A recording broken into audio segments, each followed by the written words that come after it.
Il y a de la joie. Cette semaine, dans ma lecture quotidienne, j'ai lu l'épître aux Philippiens. L'épître aux Philippiens, c'est l'épître de la captivité. Paul est en prison et il écrit. Et ceux qui ont commenté cette épître sont impressionnés parce que plusieurs fois, il est marqué, là, il est parlé de la joie, il est parlé de réjouissez-vous. Et Paul est en prison. Quel exemple! Moi, je ne sais pas ce que ça vous fait, mais moi, je me dis, Seigneur, c'est vrai, quelquefois, je me plains un peu vite. Hein. Amen. On se plaint un peu vite, quelquefois. On a des soucis, mais tout est relatif. Et quand on réfléchit, on ne peut que bénir Dieu pour toutes ses grâces. Alléluia. Ce matin, j'aimerais lire ce passage avec vous dans le livre des Actes, au chapitre 1, verset 8, où le Seigneur va dire à ses disciples, mais vous recevrez une puissance, le Saint-Esprit survenant sur vous, et vous serez mes témoins à Jérusalem, dans toute la Judée, dans la Samarie, et jusqu'aux extrémités de la terre. Amen.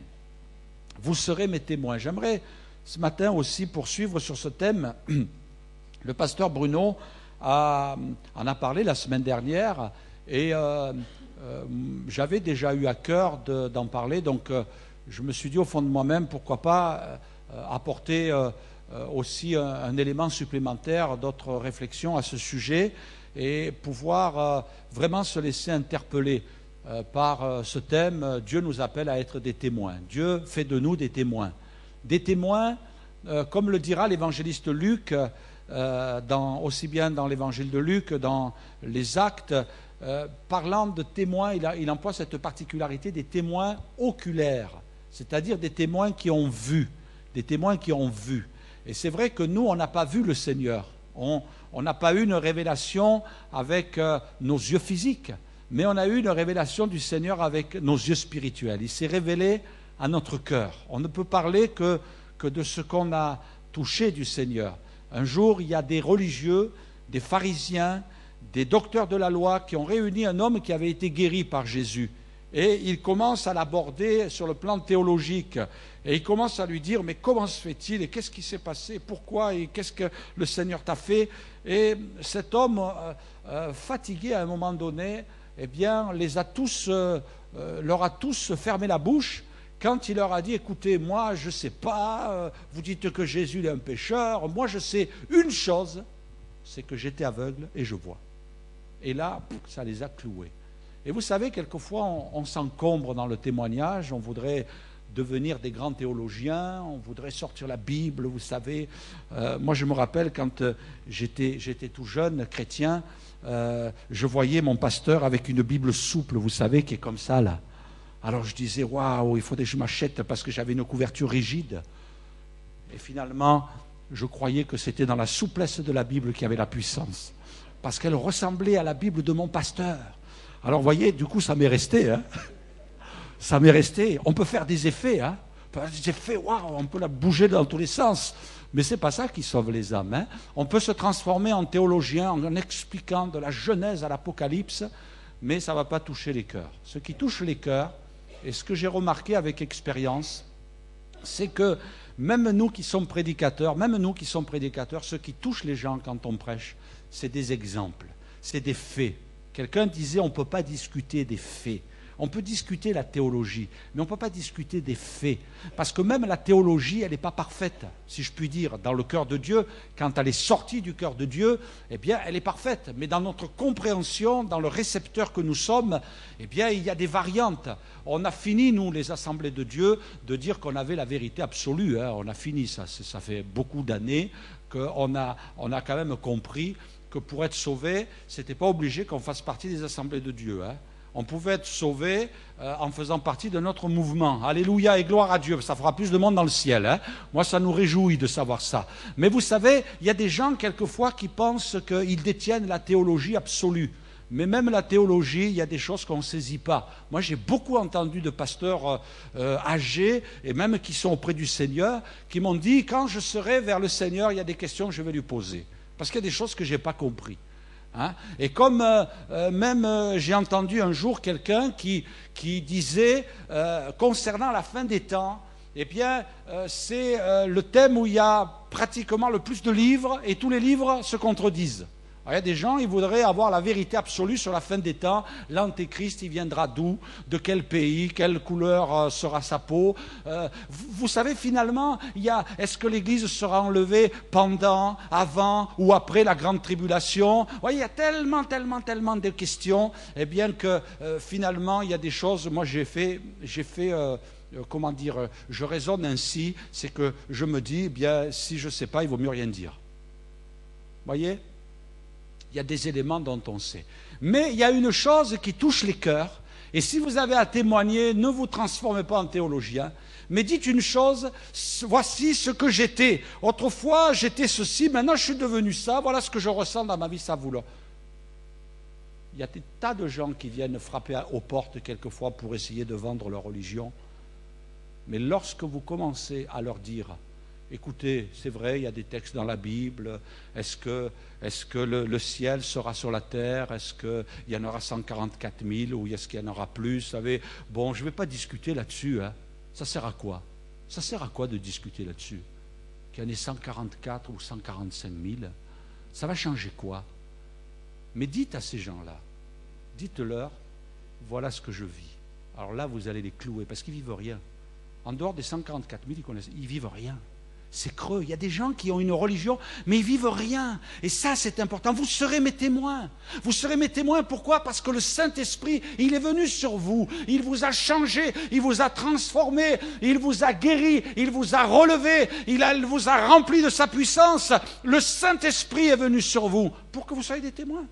Voilà ce que le Saint-Esprit a fait dans ma vie. Et ça, c'est formidable. Et j'ai voulu noter quelque chose, c'est vous montrer les photos des plus grands évangélistes, et c'est avec beaucoup de respect. Moi, je m'incline devant ces hommes-là. Bien sûr, je ne me prosterne pas, je m'incline. C'est-à-dire, j'ai du respect. Parce que ce sont des hommes, moi j'aurais aimé un petit peu leur ressembler, si seulement... Hein, Bruno, si seulement on avait 1/10 de ce qu'ils ont reçu dans leur ministère, hein, ça serait déjà pas mal. Alors le premier que j'ai noté, Billy Graham, un grand évangéliste, je dirais peut-être le plus grand de notre génération. Hein, cet homme qui a prêché jusqu'à la fin. Carlos Anacondia, on a beau dire ce qu'on veut à son sujet, mais quand même il demeure un des plus grands évangélistes, certes avec une particularité qui a touché l'Argentine. L'Argentine, le pays qui vit le plus grand réveil au monde. Impressionnant. Un homme qui, à 35 ans, s'est converti. 2 ans après, il prêchait. 2 ans après, il apportait le réveil. 35 ans, et il prêche. Quand il avait 35 ans, il a commencé à prêcher. Impressionnant. Des millions, on estime à des millions de conversions. Il y a aussi Luis Palao, un grand évangéliste argentin, impressionnant. On connaît aussi Nicky Cruz. Vous avez tous entendu parler de Nicky Cruz qui s'est converti sous le ministère de David Wilkerson. David Wilkerson est un grand ministère, mais il ne semblerait pas un ministère d'évangéliste. Reinhard Bunke,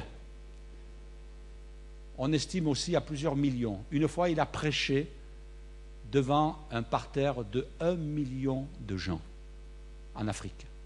Impressionnant, hein? 1 million de gens. Là, vous savez, vous ne vous amusez pas, comptez les mains, hein, qui se lèvent. Hein. Oui, je t'ai vu, frère. Ah oui, vous savez comme fait le pasteur Bruno, là. Oui, je t'ai vu. Oui, je t'ai vu. Oui, là, c'est fini, Bruno. Hein. Faut arrêter, là. Hein. Hein, regardez. Et pour ne pas omettre d'erreur, l'évangéliste que nous aimons,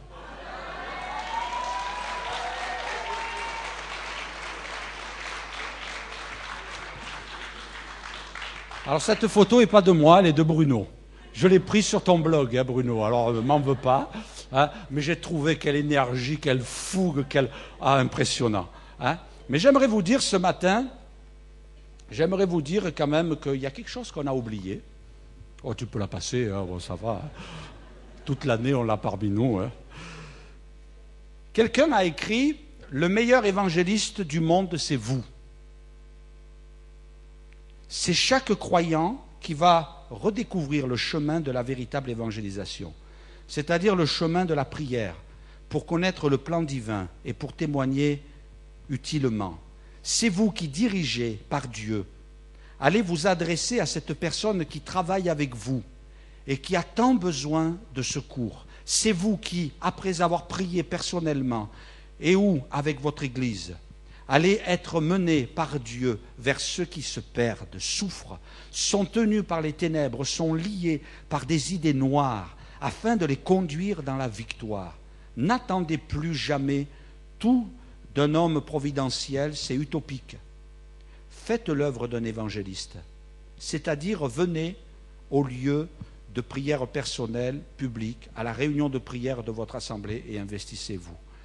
Un jour, Paul écrit à Timothée, qui était un ministère pastoral, et il écrit à Timothée en lui disant, bon, je le traduis comme ça dans les premières lignes, tu es un pasteur, je t'ai envoyé dans des églises pour que tu mettes de l'ordre, pour que tu puisses organiser, pour que tu mettes en place. Mais Timothée, il y a quelque chose que tu ne dois pas oublier, c'est que tu dois faire l'œuvre d'un évangéliste. Et ce matin, de la part de Dieu, je vais vous dire une parole de Dieu, faites l'œuvre d'un évangéliste. Vous êtes un évangéliste, chacun parmi nous, nous sommes des évangélistes. Oui, on a besoin d'être des témoins. On a besoin, Jésus nous parle de ces hommes qui ont amené le paralytique. Ils étaient 4, et comme ils n'ont pas pu entrer, ils l'ont descendu par le toit. Mais la Bible nous dit que Jésus a vu leur foi, et c'est pour ça qu'il a guéri cet homme. Votre foi, elle est engagée quand vous témoignez, quand vous parlez, quand vous amenez une âme au Seigneur. Et c'est vrai que moi-même, pendant des années, j'ai travaillé parmi les enfants, parmi les ados, parmi les jeunes. Et finalement, Dieu m'a permis de travailler dans ces activités-là. Et aujourd'hui, je prêche la parole. Aujourd'hui, je suis un pasteur. Et quand je baptise quelqu'un, je me dis, il y a toutes sortes de maillons qui ont constitué cette chaîne qui a amené cette âme au Seigneur. C'est vrai que quelquefois, peut-être on peut avoir le beau rôle. Je me rappelle quand j'étais moniteur d'ado et que j'étais là, à genoux, prier pour qu'ils se convertissent, que je demandais à Dieu qu'ils se tournent vers le Seigneur, je priais, j'essayais d'apporter les meilleurs messages et que je voyais que c'était mon pasteur qui les baptisait. Je disais, c'est vache quand même. Hein. Il aurait pu me laisser les baptiser, hein, parce que c'est moi qui ai transpiré. Hein, c'est moi. Hein.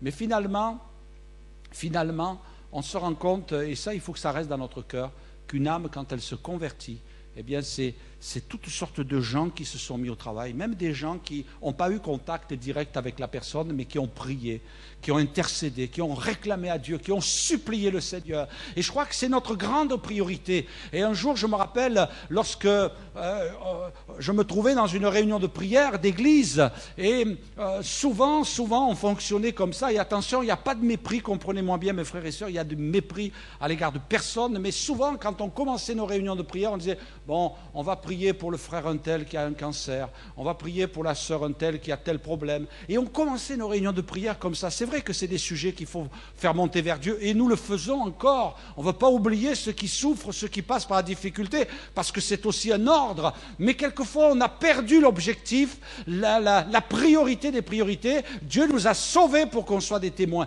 Et quand on se réunit, quand on prie, je dirais là, un des sujets qui est primordial, c'est celui de dire, Seigneur, nous voulons te prier pour que les âmes soient sauvées. Et après, on apporte les autres témoins, les autres besoins dans une réunion de prière. Et c'est important, il ne faut pas perdre de vue. Oh, et Timothée, fais attention, il faut que tu fasses l'œuvre d'un évangéliste, c'est tellement important. Et là, nous allons nous retrouver dans des occasions, dans des opportunités, où nous allons nous retrouver en famille, nous allons nous retrouver avec des amis, où nous allons souhaiter joyeux Noël, où nous allons souhaiter bonne année à des gens, nous allons envoyer des courriers, nous allons envoyer des emails.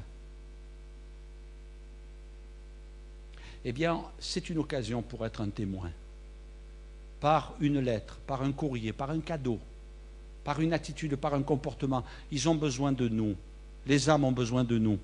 Et jamais comme aujourd'hui, les gens n'ont été aussi près de ce besoin spirituel qu'ils veulent recevoir dans leur vie qu'aujourd'hui. Les gens cherchent, ils ont besoin.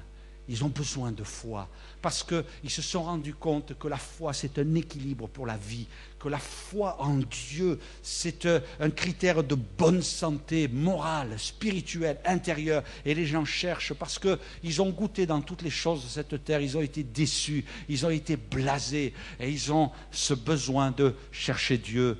Je crois que Dieu nous invite à avoir une passion. Le premier point que je voudrais dire avec vous, c'est une passion. Pourquoi avons-nous si souvent peur de partager notre foi? 3 points. parce que notre foi n'est pas assez forte, parce que nous ne savons pas vraiment la partager avec d'autres et parce que nous avons peur d'être rejetés ou ridiculisés. Je crois que le dernier point, c'est ce qui nous paralyse le plus. On a tellement été l'objet de moqueries, tellement été l'objet de rejet. Moi, je me suis rendu compte que quand je dois témoigner à quelqu'un, je me suis aperçu que les fois où j'ai pu amener quelques âmes au salut sur le plan personnel, pas uniquement dans la prédication, mais sur le plan personnel, lorsque j'ai amené des membres de ma famille au salut, je me suis aperçu d'une chose, c'est que quand je témoignais devant tout le monde, eh bien, j'étais souvent l'objet de railleries, de moqueries, d'insultes, mais que quand les gens étaient dans la difficulté, que je me retrouvais seul avec eux, là, ça rentrait comme dans du beurre. Ouais. Alors, quelquefois, il vaut mieux se protéger, pas la peine de recevoir des coups de bâton, c'est pas la peine. Mais si vous avez à parler à quelqu'un, peut-être au téléphone, vous êtes seul avec la personne, peut-être avec une lettre, vous êtes seul avec la personne. Il y a un membre de ma famille qui avait un cancer, et j'étais loin, et je lui écrivais des lettres. Et quand il est mort du cancer, à la fin du mois avant de mourir, il s'est converti au Seigneur. J'ai pu prier avec lui. Il a donné son cœur à Jésus. Mais quand il est mort, eh bien, qu'on a débarrassé ses affaires, il y avait toute une pile dans son armoire où il y avait des habits. Il y avait toute une pile de lettres qu'il avait gardées soigneusement. C'était les lettres que je lui envoyais en lui parlant de Dieu. Et pourtant, c'était quelqu'un qui s'était moqué de moi, qui m'avait insulté et qui ricanait, qui rejetait les choses de Dieu quand je lui témoignais ouvertement devant tout le monde. Mais avant de mourir, il s'est converti. Et quelquefois, on se dit non, il ne se convertira pas. Mais je crois que cette peur d'être rejeté, d'être ridiculisé, eh bien, quelquefois, ça nous paralyse et ça nous empêche de témoigner. Mais je crois que toutes les occasions, tous les moyens, eh bien, peuvent nous permettre de témoigner. Vous savez, ce que Dieu veut dans notre cœur, c'est une passion. Moi, je suis impressionné par la passion qui était dans le cœur de Moïse. Le peuple a péché, il a fait un veau d'or, il s'est prosterné, il y a eu des orgies, il y a eu toutes sortes d'attitudes malsaines autour de ce veau d'or. Mais la Bible nous dit que Dieu va révéler à Moïse, ils vont dire, cette fois, ce peuple a commis un grand péché, je vais le frapper, je vais le détruire, je vais l'anéantir, ça sera fini. Et même Dieu a dit à Moïse à ce moment-là, je vais faire la promotion de toi. Allez, on va tout rayer, on va tout détruire et on va recommencer à zéro. Et ça sera avec ta postérité que je vais recréer ce peuple qui est pécheur, qui est méchant, qui est rebelle. Et Moïse, il aurait pu dire, oh super, hein. Maintenant on ne va plus parler des fils d'Abraham, on va parler des fils de Moïse. Super comme promotion. Mais Moïse ne va pas réagir comme ça. Le lendemain, Moïse dit au peuple, vous avez commis un grand péché, je vais maintenant monter vers l'Éternel, j'obtiendrai peut-être le pardon de vos péchés. Et Moïse retourna vers l'Éternel et dit, ah, ce peuple a commis un grand péché. Confesse le péché. Le péché, c'est le péché. Ils se sont fait un Dieu d'or. Mais regardez ce que dit Moïse. Pardonne maintenant leurs péchés. Et il dira, sinon, efface-moi de ton livre que tu as écrit. Ça veut dire, en fait, fais tomber sur moi le péché de ce peuple. Efface mon nom. Et écoutez, c'est quand même pas mal, hein, d'être prêt au sacrifice ultime, aller en enfer, être condamné pour l'éternité. Regardez ce que dira Paul aussi. On comprend qu'il y avait une passion dans le cœur de Paul. Il dira, je voudrais être moi-même, être anathème, c'est-à-dire rejeté et séparé de Christ pour mes frères, pour mes parents selon la chair, qui sont israélites, pour les gens de sa maison. C'est terrible quand nous pensons à l'éternité de se dire, mais ils vont être où? Ils vont aller où? Mes parents, mes frères et sœurs, mes amis, ceux que j'aime, ils vont aller où? C'est vrai que c'est une torture, mais laissez le Saint-Esprit vous torturer. Jésus avait des fardeaux tels qui le faisaient pleurer, qui faisaient même répandre des grumeaux de sang. Et s'il y a des fardeaux, aujourd'hui on est dans la génération, il ne faut plus se sentir coupable, c'est fini, aujourd'hui c'est la liberté, faut pas. Mais il y a des choses que le Saint-Esprit fait dans votre vie. Laissez le Saint-Esprit mettre des fardeaux dans votre cœur. Parce que quand il y a des fardeaux qui sont lourds à porter, c'est là qu'on tombe aux pieds du Seigneur et qu'on implore sa grâce et son secours. Seigneur, quand je pense à mon voisin, Seigneur, mais ce n'est pas possible, on a été tant d'années à côté. Il va aller en enfer, Seigneur. Pense aux membres de ma famille tellement cheminé avec eux. Seigneur, je te prie de les sauver, je te prie de les délivrer. Paul avait une passion dans son cœur. Une passion. Vous savez, un jour, il y a des hommes qui se sont réunis là et qui étaient en train de discuter, mais ils étaient très chauds, vous savez, très chauds, très énervés entre eux. Ils discutaient, ils disaient, ouais, moi, la Bible que j'aime, c'est celle de Louis II. L'autre, il disait, non, celle de Darby, elle est meilleure. Oh non, la parole vivante, elle est meilleure. Et chacun essayait de défendre ses arguments et essayait de se battre. Et au moment donné, il y en a un qui est arrivé, il dit, moi, écoutez, je ne suis pas converti, mais je vais vous dire, moi, la meilleure version de la Bible que je connaisse, c'est celle de ma mère. Alors ils ont regardé, ils ont dit, ah bon, elle a traduit une Bible, ta mère? Ah, il dit, non, elle n'a rien traduit du tout, mais elle la vit. Elle la vit, la Bible, avec une passion. Elle vit la parole de Dieu. Moi, je ne suis pas converti, mais s'il y a une traduction que je vais lire, c'est celle que lit ma mère, parce qu'elle a changé sa vie. Et j'ai vu ma mère, je vois ma mère tous les jours. C'est merveilleux, hein? C'est merveilleux, je ne sais pas ce que vous en pensez. Moi, je trouvais ce témoignage impressionnant et je crois que c'est bon, un bon témoignage. La parole de Dieu dit, vous êtes le sel, le Seigneur le dit, vous êtes le sel de la terre. Mais si le sel perd sa saveur, avec quoi la lui rendra-t-on? Il ne sert plus qu'à être jeté dehors, être foulé aux pieds par les hommes. Vous êtes la lumière du monde. Amen. Amen. Une ville située sur une montagne ne peut être cachée. On n'allume pas une lampe pour la mettre sous le boisseau, mais on la met sur le chandelier et elle éclaire tous ceux qui sont dans la maison. Que votre lumière luise ainsi devant les hommes, afin qu'ils voient vos bonnes œuvres et qu'ils glorifient votre Père qui est dans les cieux. Amen. Qu'ils voient vos bonnes œuvres. Alléluia. Quand vous allez être dans votre famille, vous n'êtes pas obligé de vider toutes les bouteilles de vin, hein? Non, restez lucide. Restez lucide.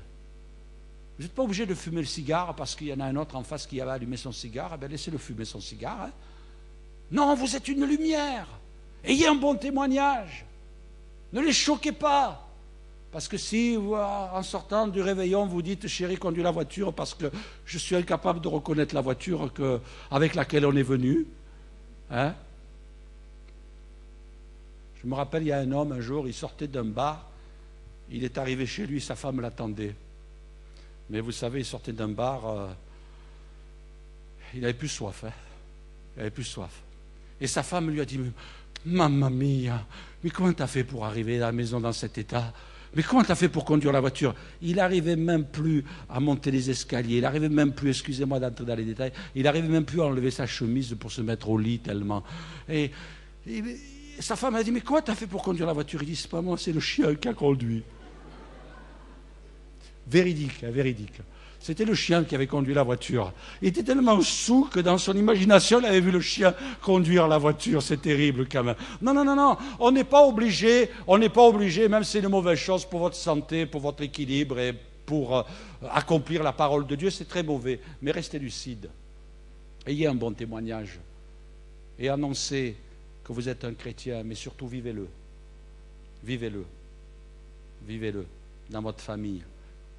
Parce que même s'ils vont se moquer de vous, même s'ils vont ricaner de vous en disant, tiens, on a le chrétien ce soir, tu ne veux pas nous chanter un cantique de Noël? Hein? Vous direz, non, je ne peux pas le chanter, Marie, elle n'est pas avec moi. Hein? Mais vous pouvez ouvrir un CD de Noël ou un CD de Marie à votre disposition. Hein?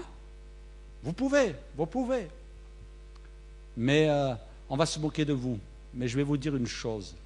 Quand ces gens vont traverser la difficulté, le premier qu'ils vont appeler, c'est vous. Oh, ils vont vous appeler pour vous demander un renseignement. Hein. Tiens, au fait, j'ai un petit renseignement à te demander. Là, je t'appelais pour ça. Hein. C'est que pour ça. Petit renseignement. Au fait, tu parlais de ça. Est-ce que tu peux me renseigner? Ouais. Et vous allez renseigner. Au bout d'un moment, vous allez vous apercevoir. Tiens, je voulais te dire en passant, là, j'ai passé des examens médicaux. Oh, mais ça va, hein, je suis très, très, très serein. Il ne faut pas s'inquiéter. Hein, j'ai passé des examens médicaux et ils m'ont découvert un cancer. Hein. Je dis ça comme ça. Hein. Ils savent pourquoi ils vous le disent. Et écoute, si avec ton église tu peux penser à moi, bon, écoute, ça ne me fera pas de mal, hein. Ça ne me fera pas de mal, hein. Mais si avec ton église tu peux penser à moi, oui, allez, au revoir, hein. Ben oui, c'est vous qui vont appeler. Parce qu'ils savent que vous allez prier. Vous êtes le sel de la terre. Vous êtes le sel de la terre. Un jour, bon, on ne va pas afficher la petite histoire, hein, mais un jour, il y a un jeune homme qui allait à un lycée qui était juste en face d'une église, mais pas comme à Limoges, hein. Une église très traditionnaliste, religieusement correcte. Vous savez, mais certes, cette église très rigide, quand même, annonçait l'évangile, prêchait l'évangile. Et ce jeune homme, chaque fois qu'il allait au lycée, passait devant cette église, mais il était particulier, ce jeune homme, vous savez, avec ceux qui se mettent, comment on appelle ça, là, du gel sur les cheveux, là, mais qui arrivent à faire toutes les coiffures avec, hein. Ah oui, ils arrivent à faire toutes les coiffures. Il se mettait ça. Il avait un jean, vous savez, qui était acheté avec des trous. Des trous partout. Des chaussures vraiment usées. Elles avaient été usées avant qu'il les mette, il les avait usées. Hein, avec chemise bien ouverte, enfin le petit foulard, enfin vraiment l'accoutrement que, bon, ben, on n'est pas habitué à voir, vous savez. Des pantalons, normalement, il faisait 40 de taille, mais il avait un 46, quoi. Vous voyez ce que je veux dire? Hein, 46. Mais vraiment, cette attitude. Et un jour, il est rentré dans l'église, dans cette église bien rangée, tout le monde était bien, l'église était remplie, tout le monde était bien rangé. Et il est allé dans cette église, et quand il est rentré, il a vu qu'il n'y avait pas de chaise. Vous savez ce qu'il a fait? Il a traversé l'allée, et il s'est mis par terre devant le prédicateur. Comme ça, il dit, bon, ben, je ne suis pas gêné. Et quand les gens l'ont vu, vous savez, il y a même des femmes qui ont dit à leur fille, ferme les yeux. Ferme les yeux, ma fille, regarde pas cet individu-là. Et les mamans, elles serraient leur fille dans les bras parce qu'elles avaient peur. Hein. Je dis, un gars comme ça, s'il prend ma fille, on va aller où, là? Hein? Des mamans qui protègent leur fille, là. Hein? Et il s'est assis devant, et le prédicateur, il n'a plus pu parler pendant un moment. Et à un moment donné, il y avait un chrétien dans l'église, 80 ans, un petit monsieur qui s'est levé avec sa petite canne, et il croyait que c'était un responsable de l'église. Et les gens l'ont vu passer, bon, ils voyaient qu'il allait vers ce jeune homme, et ils ont dit, bon, soit il lui met un coup de canne, soit il va le prendre par le bras, il va le sortir dehors.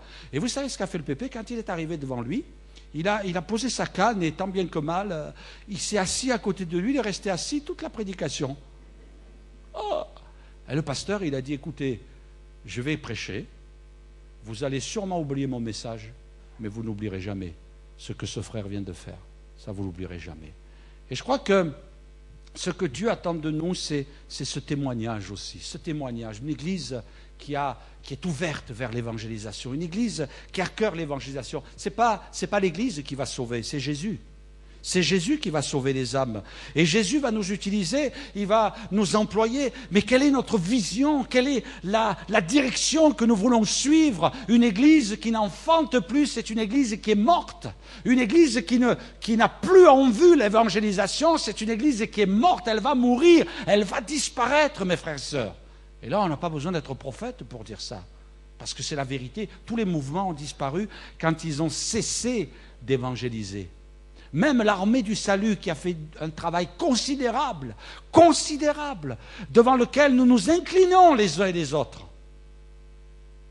Avec William Booth, qui était un homme qui passait des nuits à prier pour le salut des âmes. Et là, l'histoire nous raconte que quand il prêchait l'évangile, les gens tombaient à terre. Vous voyez, c'est pas nouveau, hein. Nous, on croit que c'est nouveau, que c'est des nouveaux trucs, mais il y a des choses qui ont toujours existé. Les gens étaient courbé à terre, il tombait dans la présence de Dieu, il les touchait même pas. Quand il annonçait l'évangile, les gens pleuraient, les gens étaient saisis par le Saint-Esprit. Mais aujourd'hui, quand on voit ce que l'armée du salut, bien que l'armée du salut fait un beau travail humanitaire, mais ils ont perdu. Parce qu'avant, c'était la priorité, c'était les 3 S, la soupe, le savon et le salut. Alors maintenant, il y a le savon. Peut-être qu'avec le temps, il est devenu liquide. Il y a la soupe. Et peut-être qu'on a rajouté un petit peu autre chose avec. Mais il n'y a plus de salut. Il n'y a plus de salut. Le sein de Sarah était mort. Le sein de Sarah était mort. Dieu avait prévu une progéniture. Il avait prévu un héritage. Il était mort. Et Dieu a redonné la vie. Alors qu'elle était âgée. Qu'elle n'était plus en état d'avoir des enfants. Et Seigneur, ma prière ce matin, c'est de dire, donne-nous d'être ce peuple qui enfante toujours, qui enfante. Alléluia, Dieu veut enfanter des âmes. Ce qu'il y a, c'est que j'ai compris aussi une chose, c'est que derrière une âme se cachent d'autres âmes. Oui, derrière une âme se cachent d'autres âmes. La conversion, moi j'appellerais ça la conversion par ricochet. Le lendemain, Jésus voulut se rendre en Galilée et il rencontra Philippe. Et il a dit à Philippe, suis-moi. Philippe rencontra Nathanaël. Et il dit, nous avons trouvé celui de qui Moïse a écrit dans la loi et dont les prophètes ont parlé, Jésus de Nazareth, fils de Joseph. Nathanaël lui dit, peut-il venir de Nazareth quelque chose de bon? Et Philippe lui a prêché un sermon à 25 points, viens et vois. Et il s'est levé, il a suivi. Et vous savez, les conversions par ricochet. Quelqu'un disait, ayant fait des études justement dans le cadre du témoignage, qu'autour d'une âme, il y en a 20 qui gravitent. Quand vous amenez une âme au salut, elle va témoigner à 20, c'est sûr, peut-être à plus. 20. Un jour, je me rappelle ce pasteur qui me racontait être allé dans une église qui était reconnue comme une église difficile, une église où les pasteurs s'étaient cassé les dents, comme on dit, hein, c'était difficile, il n'y avait pas beaucoup de conversions, c'était dans vraiment la France, mais très très très profonde, hein, très très très profonde. C'était tellement profond que là-bas ils avaient des puits, ils exploitaient des puits, mais voyez-vous, c'était vraiment vraiment très difficile. Et quand il est arrivé là-bas, il a vraiment crié à Dieu, hein, presque il a considéré que c'était une punition qu'on l'envoie là-bas. Hein. Il a crié à Dieu. Et il a commencé à voir une âme se convertir. Et cette âme a mené toute la famille au Seigneur. Après, il a vu d'autres âmes, toutes leurs familles se sont converties. C'est merveilleux. Vous imaginez celui qui a amené Billy Graham au salut, Luis Palao, Anacondia, Bruno Gauthier. Vous imaginez tous ces gens? Bruno Gauthier, moi je sais qui c'est son beau-père. Pour le remercier, il a piqué sa fille. Non mais... c'est pour vous détendre, je dis ça, mais c'est la vérité en plus. Mais voyez-vous, ce qui est quand même important, c'est que derrière une âme qui se convertit, derrière une âme, derrière un enfant qui se convertit, quelquefois il y a des multitudes d'âmes qui sont derrière. Alléluia, alléluia, pensez à ça, pensez à ça. Et je crois que Dieu nous appelle à ça. J'aimerais aussi vous parler du bon samaritain. Vous savez que nous sommes appelés à être des bons samaritains. Qu'est-ce qu'il a fait le bon samaritain? Tout le monde ignorait le blessé du chemin. Mais la Bible dit un samaritain qui voyageait, étant venu là, fut ému de compassion lorsqu'il le vit. Ça nous manque. Moi je prie le Seigneur en disant, Seigneur, je ne veux pas devenir insensible, voir des images à la télé et devenir insensible. Quelquefois, je ne veux pas les regarder ces images parce que ça va me sortir de la réalité. Mais Seigneur, cet homme n'a pas été insensible. On est dans une génération d'indifférence.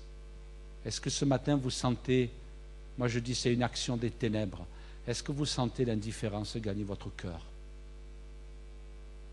L'indifférence. Seigneur, cet homme ne l'a pas été parce qu'il a été ému de compassion.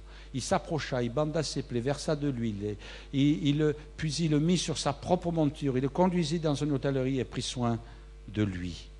Le lendemain, il tira 2 deniers, les donna à l'hôte et dit, aie soin de lui, et ce que tu dépenseras de plus, je te le rendrai à mon retour. Ça nous coûte l'évangélisation, 2 deniers.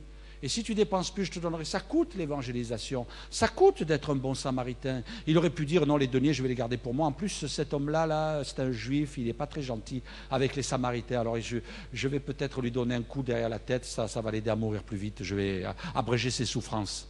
Il aurait pu réagir comme ça. Il aurait pu, surtout qu'il aurait pu dire, tiens, il n'y a personne là. Oui, belle occasion, hein. Reprise de voler dans la tête. Hein?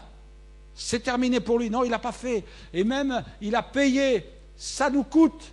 Ça nous coûte d'aller aux réunions de prière. Ça nous coûte d'aller aux réunions d'évangélisation. Ça nous coûte. Le Seigneur ne nous demandera jamais quelque chose qui ne nous coûte pas. Mais je vais vous dire une chose, ça coûte, mais ça rapporte. C'est un bon investissement. C'est un bon investissement. Et je crois que Dieu nous appelle à cela. Nous sommes dans un monde, et je voudrais vous donner vite un panorama de ce que nos contemporains vivent, où les gens sont frappés par le chômage, sont frappés par la crise, sont frappés par des accidents de la vie, que ce soit routière ou autre, des gens qui sont frappés par le deuil, des gens qui sont frappés par la maladie, même avec les progrès de la médecine, les gens souffrent.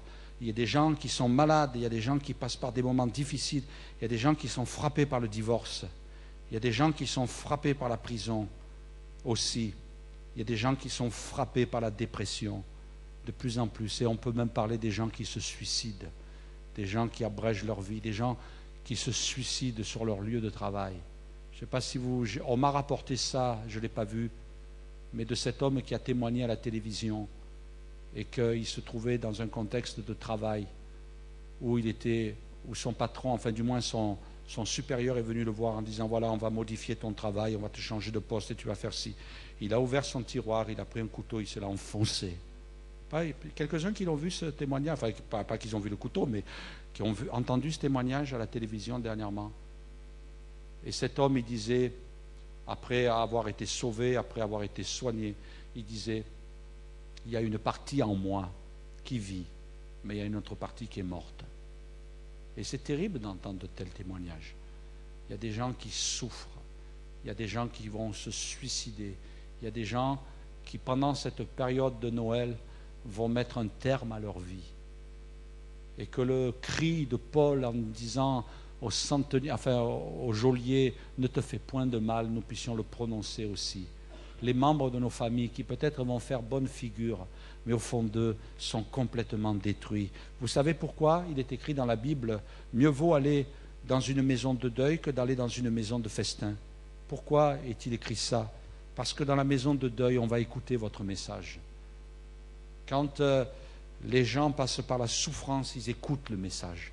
Ils écoutent l'Évangile, ils écoutent Dieu, ils écoutent le Seigneur. Et ça prend du temps, mais Dieu veut se glorifier, Dieu veut agir. Je voudrais vraiment ce matin que nous puissions prier ensemble quelques instants. Je vais inviter les musiciens. Je voudrais vraiment qu'on prie ensemble. On a tout un programme, c'est vrai, mais je pense que vous avez un programme bien plus important dans les jours, dans les mois, dans les années à venir. On ne sait pas.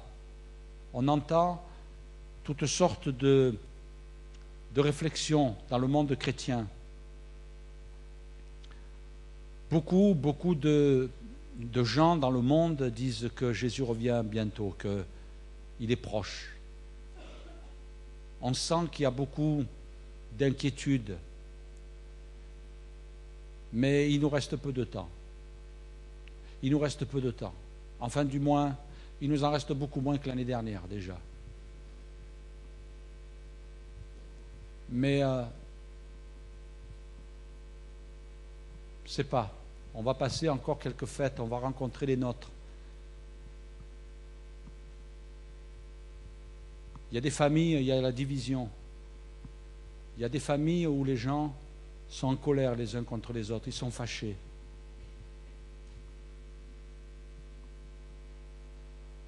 J'aimerais vous dire un témoignage ce matin que dans ma famille, il y a eu un conflit qui a duré plusieurs dizaines d'années. Et c'est quelque chose qui était terrible. J'ai voulu prier, j'ai demandé au Seigneur, j'ai dit, fais ton œuvre. Et cet été, Dieu a tout débloqué dans cette situation. Dieu a débloqué. Et je crois que Dieu veut débloquer aussi des situations. Moi, j'aime bien aussi les Astérix, Bruno. Astérix chez les Corses, à un moment donné, on lui demande pourquoi il est en colère contre telle famille. Ben, il dit parce que mon père, mon grand-père, mon arrière-grand-père et mon arrière-grand-père étaient en colère contre cette famille. Et qu'est-ce qu'ils ont fait? Je ne sais pas, mais mon grand-père était en colère. Hein, c'est plus ou moins ça. Hein, mais quelquefois, on ne sait même plus pourquoi on est en colère. On ne sait même plus pourquoi on est irrité, pourquoi on en veut à tel membre de la famille. Tout le monde était en colère contre lui. Mais toi, tu n'as pas le droit. Peut-être c'est le temps de lui envoyer un message et de lui dire, tiens, à Noël, là, je t'envoie une petite carte. Je vais te témoigner de l'amour de Dieu. Peut-être tout le monde l'a abandonné. Mais toi, tu ne peux pas l'abandonner. On va se retrouver avec nos familles, on va se retrouver avec nos voisins. Il va y avoir toutes sortes de gens qui vont être autour de nous. Peut-être le facteur qui va venir, ah, tu m'amènes un calendrier, je te donne une Bible. Avec des étrennes. Ça peut être une occasion. Notre facteur est venu demander nous présenter son calendrier. Et la première des choses qu'il a dit à ma femme, il a dit, vous savez, la Bible que vous m'avez donnée, ben, je la lis. Hein. Ben, il n'avait rien demandé. Mais en attendant, il lit la Bible. Toutes les occasions pour annoncer l'Évangile. Et je voudrais vraiment que Dieu puisse nous aider parce qu'on a besoin. Je vous ai rempli du Saint-Esprit, a dit le Seigneur Jésus. Vous recevrez le Saint-Esprit. Alors ce matin, on peut dire, Seigneur, donne-moi l'Esprit. J'en ai besoin, Seigneur. J'en ai besoin pour être inspiré, pour être courageux, Seigneur, pour vraiment taper juste, pour avoir la bonne parole au bon moment, ou à la bonne personne. Seigneur, j'ai besoin. Vous recevrez le Saint-Esprit. Alors ce matin, je voudrais prier pour vous. Je voudrais qu'on prie ensemble. Peut-être tu as à cœur, tu penses à un membre de ta famille, quelqu'un qui peut-être t'a rejeté, quelqu'un qui est en colère, peut-être même quelqu'un qui t'a insulté, quelqu'un qui t'a menacé. Nicky Cruz a attrapé David Wilkerson, il lui a mis le couteau sous la gorge, vous savez, mais plus gros que celui de Bruno. Il lui a mis le couteau sous la gorge et il lui a dit, si tu reviens, je te tue. Je vais te couper en morceaux. Je vais te tuer. Et David Wilkerson lui a dit, écoute, tu peux me couper en morceaux. Et tu peux jeter chacun de ces morceaux aux quatre coins du pays. Mais chacun de ces morceaux que tu auras coupés te crieront, Jésus t'aime. Ça était la bonne parole pour toucher Nicky Cruz. Il a été hanté par cette parole. Dieu t'aime, Jésus t'aime, Jésus t'aime. Et ça venait dans son esprit. Pourquoi? Parce que le Saint-Esprit avait rempli David Wilkerson. Jésus t'aime, Jésus t'aime. Il n'arrivait pas à effacer. Il n'arrivait pas. Il avait beau se livrer à l'alcool, se livrer à la drogue, se livrer au plaisir. Mais il y avait cette parole qui l'hantait. Jésus t'aime, Jésus t'aime. C'était pas un grand message. Un petit peu comme Philippe qui a dit à Nathanaël, viens et vois. Un petit peu comme cet homme qui a dit, moi je sais une chose, c'est que j'étais aveugle et je vois. C'était pas un grand message, c'était pas une grande prédication, mais c'était le message de Dieu. Et Seigneur, je veux vraiment toucher par un geste, par une parole, par une attitude, par une carte, par, Seigneur, un membre de ma famille. Et si, Seigneur, tu sauvais un membre de ma famille cette année, Seigneur, si je pouvais leur faire le plus beau de tous les cadeaux, Jésus, dans leur cœur. Et si au pied du sapin, il y avait le salut pour leur âme. S'il y avait pour eux l'occasion de découvrir Jésus. Seigneur, je veux te prier de les sauver. Moïse, il disait, Seigneur, tu peux effacer mon nom du livre de vie. Paul disait, Seigneur, que je sois anathème, rejeté pour ceux de ma nation, de ma famille, de ma maison. Et ce matin, peut-être il y a ce fardeau. Peut-être aussi tu dis, Seigneur, fais de moi un témoin. Fais de moi un témoin, même vers ceux qui m'ont fait du mal.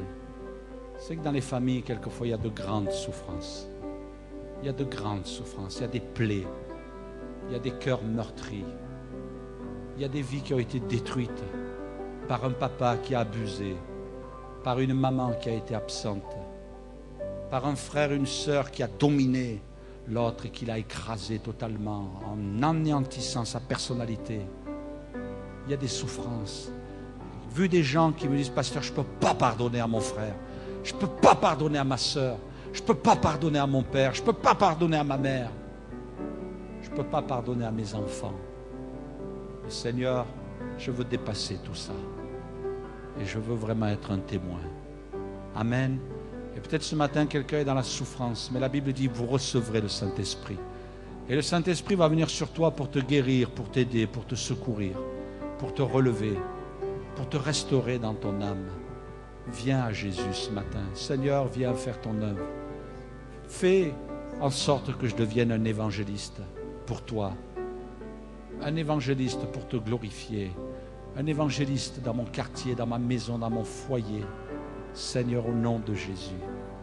Oh, je veux te glorifier, Seigneur. Et si ce matin, on va fermer nos yeux quelques instants. Si ce matin, il y a quelqu'un qui veut vraiment, dans son cœur, là, saisir cette occasion, alors reçois le Saint-Esprit. Je voudrais t'inviter à te lever à ta place. On va prier ensemble. Peut-être il y a quelqu'un qui souffre aussi pour ses enfants qui sont perdus. Sauve-les, Seigneur. Sauve-les. Alléluia. Alléluia. Sauve-les. les membres de ma famille, peut-être un conjoint, votre mari. Seigneur, que le Saint-Esprit vienne. Tu as dit, vous recevrez le Saint-Esprit. Et quand je vais témoigner, Seigneur, peut-être même avant de témoigner, sûrement après avoir témoigné, ton Esprit va venir, Seigneur, sur la personne. Vous recevrez le Saint-Esprit et vous serez mes témoins. Alléluia. Seigneur, que ton Esprit soit à l'œuvre. Oh Seigneur, nous n'adhérons pas à une religion, mais nous avons donné notre cœur à Jésus. Alléluia. Alléluia. Alléluia. Et toi qui es debout ce matin, élève ta voix vers le Seigneur. Alléluia. Seigneur, nous voulons te bénir et te louer. Nous voulons t'adorer, Seigneur. Oh, nous voulons, Seigneur, te prier pour nos familles. Nous voulons te prier pour tous ceux qui vont être autour de nous. Seigneur, durant cette période de Noël, des fêtes, te prions de les toucher par ton Esprit. Donne-nous une occasion, nous allons pouvoir parler de toi. Au nom de Jésus. Donne-nous une occasion, Seigneur, pour parler de ton amour. Fais-nous voir les larmes intérieures de ceux qui seront là. Fais-nous voir les souffrances de ceux qui seront là. Fais-nous voir la détresse. Fais-nous voir la recherche. Fais-nous entendre les prières secrètes. Seigneur, le Saint-Esprit est venu pour nous donner des dons aussi. Et nous voulons recevoir de ta part ces dons, les meilleurs, pour te servir, Seigneur. Donne-nous la foi pour parler de toi, pour intercéder, pour leur communiquer ta parole. Dans le nom de Jésus. Dans le nom de Jésus. Amen.